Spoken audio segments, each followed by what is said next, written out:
Good evening. We're going to start our time of Bible study tonight, as we always do, with a hymn. Tonight we're going to sing number 99, "Oh, the Deep, Deep Love of Jesus." You may be familiar with this, with at least the lyrics of this hymn, but this hymn is set to at least 3 different tunes that I'm aware of. And so in case this is an unfamiliar tune, I'm going to invite Claire to play through it once. But I'll go ahead and invite you to stand, and we'll go in after she's played through the verse once.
Please be seated for the teaching of His Word.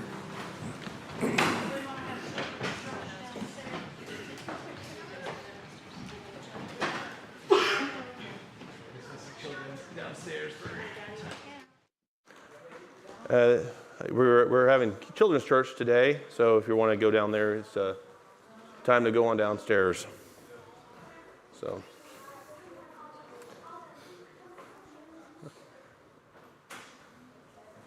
Well, it's good to see everyone today. We have a pretty nice crowd. I got a few administrative things to talk about before we get into what I've got prepared for the day.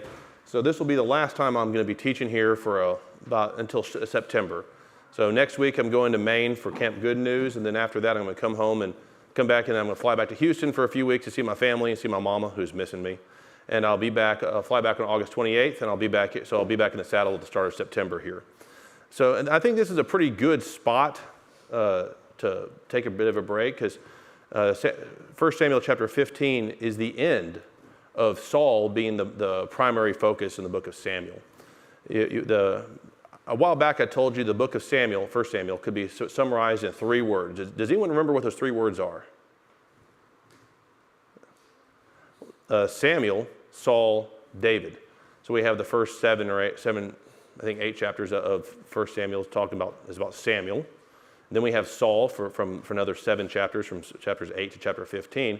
And then we have David in conflict with Saul from chapter 16 through chapter 31 when Saul dies. So we're ending the Saul-focused only passage today, and then when I come back, we're going to have chapter 16. We're going to meet David for the first time when he's anointed by Samuel in his family's house. So I think that's the administrative business out of the way.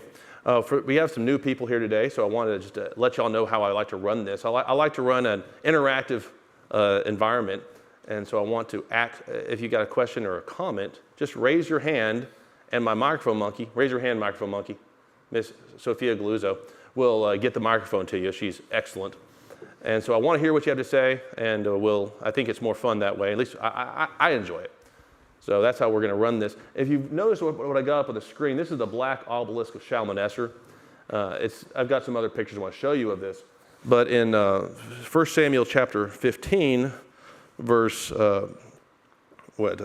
12, it says, Samuel rose early in the morning to meet Saul, and it was told Samuel, saying, Saul came to Carmel, and behold, he set up a monument for himself, then turned and proceeded down to Gilgal. Now, Saul's monument they set up in Carmel following the battle with Amalek is not preserved for us. But I thought it would be interesting to show you some contemporary monuments. So this, as you see up there, is dated 827 BC. And since it's before Christ, the bigger the number, the farther back it is. Now, Saul is about 1000 BC. So this is about 150 years or so before Saul. And so this obelisk is remarkable for a number of reasons. It was made by Shalmaneser, who was one of the kings of Assyria. Not Syria, Assyria, who's one of the great empires in the Bible. Eventually they sacked Samaria and destroyed the northern kingdom of Israel. But if we know about Jehu, Jehu is actually found here. And if you see on this obelisk, there's a zoom in here, and Shalmaneser is bragging that I received tribute from Jehu of the house of Omri. Now that's a bit of a mistake, because Jehu, do we know what Jehu did to the house of Omri? Does anyone know what Jehu did to the house of Omri? This is a book of 2 Kings. Jehu killed Ahab and all of his children, and Ahab was of the house of Omri. So Shalmaneser has a mistake here, thinking that the king of Israel is of the house of Omri, when this is a new dynasty. But Jehu gave him silver, gold, a gold bowl, a gold tureen, gold vessels, gold pails, tin, the staff of the king's hand, and spears. And if you want to ever see what King Jehu looks like, because he's in the Bible, he's a major character. Let's see, I got to zoom in here. There we go. So I find it fascinating that we have archaeology. So what you have here, this is Shalmaneser, the king of king of Assyria, sorry. And he's standing there, and this is King Jehu of Israel offering tribute and bowing down his face to the ground. And so someone who saw King Jehu carved this on this black obelisk. So let's zoom in on him. So you want to know what he looked like? Contemporary artist picture of an Old Testament Bible character. Now you got to give room for artistic license. Now what they did for the rest of the obelisk is, you see there's 4 sides, and they showed all the tribute that the people are bringing behind him. So this is Shalmaneser bragging about how mighty he is and the great things he has done and how everyone is paying him. And does anyone remember what kind of king the sons of Israel asked for in 1 Samuel chapter 8? Give us a king like, finish the sentence, someone, like all the other nations. And this is what an obelisk, this is a monument that a different king built for himself, 150 years after Saul was dead, but similar idea. And I'll show you another one. This is the Moabite stone by King Mesha. King Mesha, you'll read about him in 2 Kings chapter 3. And this was about 840 BC. So he's once again, about 150 years after Saul, ballpark, similar time frame. The Moabites were more culturally similar to the Hebrews than the Assyrians were, being related through Lot and being nearby, and they weren't the great empire that Assyria was. So I'm guessing that Saul's monument looked something probably closer to this. So you can zoom in, you can see the Moabite writing is similar to Proto-Hebrew. You can kind of see it. The way I can always tell Proto-Hebrew from modern Hebrew is modern Hebrew likes to make squares. If you look at it, they look at squarish looking things, whereas Proto-Hebrew likes to make triangles. You can kind of see like the various triangles and the symbols there. So a layperson can look at it and be like, that looks like Proto-Hebrews or modern Hebrews by seeing what the sort of shapes the symbols like to make. And the Moabite stone here, also known as the Mesha stela, is remarkable because it's the oldest extant non-biblical record we have of the name Yahweh, because Mesha fought a war, was a servant to the king of Judah, and he fought a war against the king of Judah, and he bragged that his god Shemash defeated Yahweh. And you see the Yahweh is listed there, and also he's bragging about his triumph over the house of David. For many, many years, theological liberals claimed that David was a mythological character like King Arthur, which, by the way, I believe King Arthur did live. Not necessarily all the legends about him were true, but I believe he lived. But they believed that that King David was a mythological figure. And then you have King Mesha, who came 150 years after King David, bragging that he beat the house of David. So for Mesha, King David would have been kind of like Andrew Jackson for us. None of us were alive when Andrew Jackson was alive, but he's not that far back. We know that Andrew Jackson lived and did things, and King Mesha knew that too. So I'm thinking that Saul erected something probably like this on Carmel as a monument to himself, bragging about his mighty deeds after he was done, after he fought the battle against Amalek. And I thought I would share this with you when I have some archaeological things, or especially when I can get a picture of someone from the Bible that we're going to be talking about. I like to show that to you. I get excited about seeing. I was like, that's what Jehu looked like. But we're not in 2 Kings, we're in 1 Kings. So if I ever get to teach the book of Kings, we'll be seeing the black obelisk again when it's time to go and look at King Jehu. So 2 weeks ago, because I was at camp, we were talking about Amalek. And does anyone remember what kind of people Amalek were? Are they friends or enemies? Enemies. Yeah. They were the Amalekites came from Esau. They were descended from Esau's son Eliphaz and by a concubine named Timnah. We read about that in Genesis chapter 36. So they're related to Israel, but they're not acting like brothers should. Every single time we see Amalek in the Bible, they are trying to murder the people of God and enslave them. There's some people groups that have sort of a mixed history, like Egypt. Sometimes they're friends, sometimes they're enemies. They brought Israel in when they were starving, but then they oppressed them as slaves later and came out. So Egypt's got a mixed history with Israel, as does Moab. Moab is sometimes enemies, as King Eglon was when he was oppressing Israel, and Ehud went and killed Eglon and freed Israel. But they're sometimes friends, as when you have the story of Ruth, when Elimelech and his family, Naomi and Mahlon and Chilion, and all went down to Moab and sought refuge from the plague, from the famine.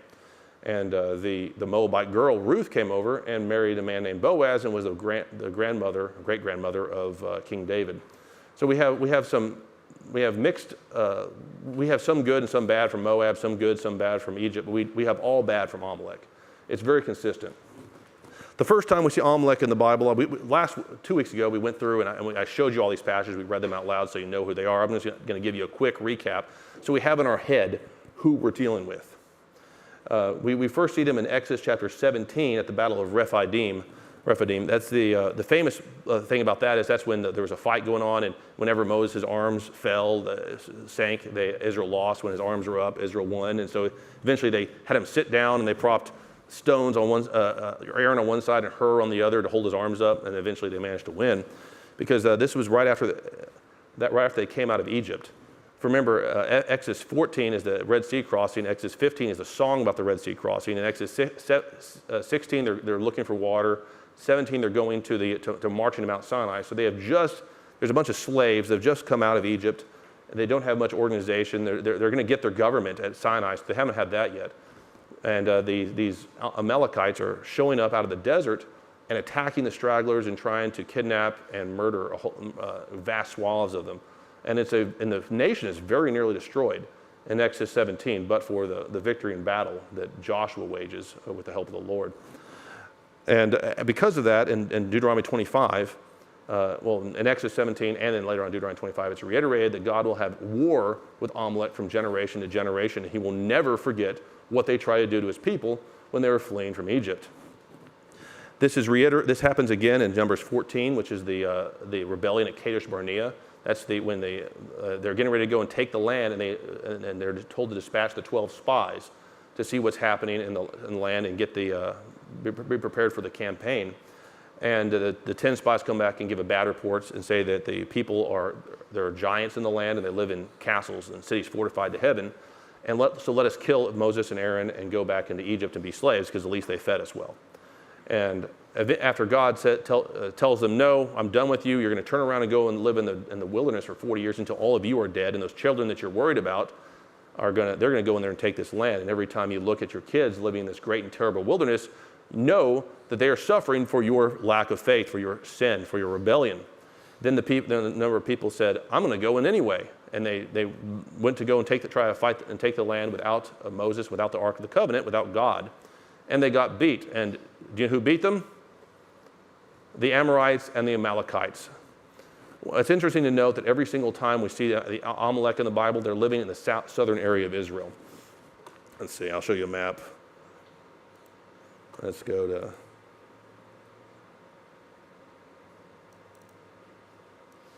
Let's see. No, let's see. Here we go. So they would be living in sort of the Beersheba, Arad area. They're always, later on when David is living at Ziklag, when he's running from Saul, the Amalekites come and they burn Ziklag and capture and kidnap all the women and children to take them as slaves. So when we're dealing with Amalek, we're dealing with people in this southern area. And we're going to see that in the battle that Saul wages against them, he chases them all the way to Shur, which is on the border of Egypt. So this is the arid desert areas in the south. But we're not done with them. In the book of Judges, King Eglon of Moab comes and captures Jericho and is ruling over and enslaving the people of Israel. And there's a judge named Ehud from the tribe of Benjamin rises up to deliver Israel. But Eglon wasn't attacking Israel on his own. He had friends. The Amalekites and Ammonites and Moabites all got together and said, you know what would be great? Let's go and enslave Israel. And so they joined them, although they were the head of that coalition was King Eglon of Moab. And then later on in Judges chapter 6, do you know who the Midianites had friends as they came in to attack Israel and eat all their green stuff? Do you know which judge was saved Israel in Judges 6 and 7? Man, I want to get out some Bible trivia gold stars today, but I'm failing right now. This is the judge Gideon. The Midianites came in like locusts and were devouring everything, but it was also the Amalekites coming in, robbing Israel blind, and the people were starving. So that when we meet Gideon, he's inside a wine press, which is an enclosed space, trying to thresh out a small amount of wheat so that the people he can live for a day. Because the Amalekites are joining themselves with the enemies of Israel. Every single time we see people attacking Israel, Amalek joins themselves to them. So sometimes they fight on their own, sometimes they fight with others, but they're always trying to kill the people of God.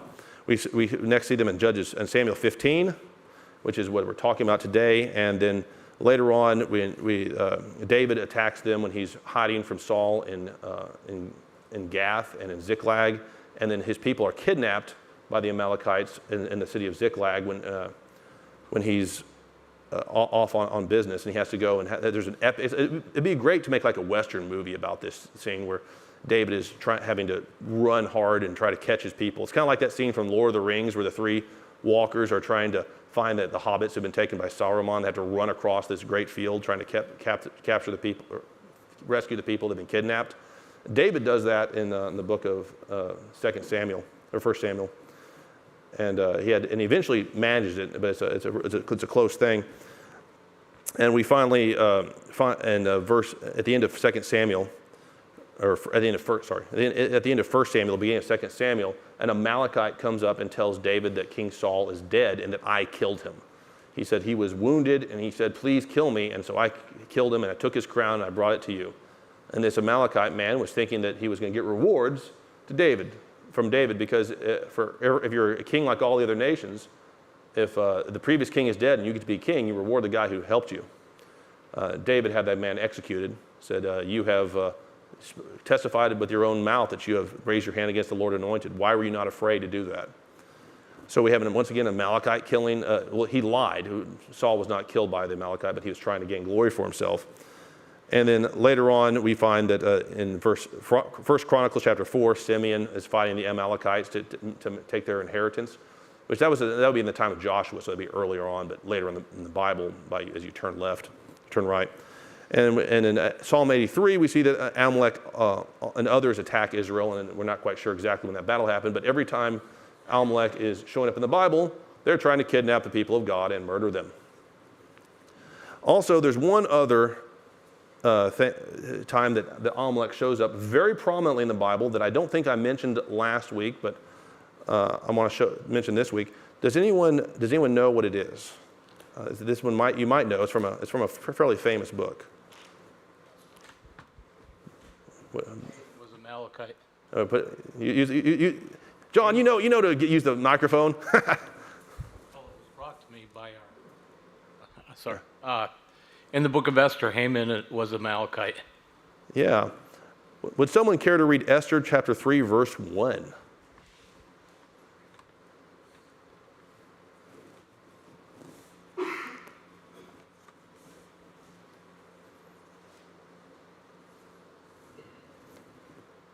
All right, I'll read it. After these events, King Ahasuerus promoted Haman, the son of Hammedatha, the Agagite, and advanced him and established his authority over all the princes who were with him. So this is Haman or Haman. Do we know Haman? Is he a good guy or a bad guy? He's a bad guy. And what does Haman want to do in the book of Esther? Kill all of God's people. Wow, have we seen that before? Yeah, and so we've seen that with the Amalekites. And what is he called? He's Haman the what? The Agagite from Agag. And we're going to see then in 1 Samuel 15, Agag is the king of Amalek, whom Saul spares. And I think it's worth noting that although it says he killed all the worthless people, but he kept the king, he kept all the valuable things. It's very, very likely that he kept the royal family or some people alive. And this person who's this is about 600, this is about 500 BC, so we're talking about a 500 years later. Someone is showing up to trying to annihilate all of God's people, all the Israelites. And this is happening because Saul didn't obey in 500 years before. So it's worth noting that the Amalekites keep coming back. And during the Holocaust, the Israelites had a word they call the Nazis. Because if they got heard using Nazis or talking about their German captives, that was a very dangerous thing if you were caught or you were overheard. So they had code words. And one of the things they called the Nazis was Amalek. Because the Nazis, they were acting like Amalek. What were the Nazis doing to the Jews? Trying to kill all of them. What were the Amalekites trying to do to the Jews every time you see them in the Bible?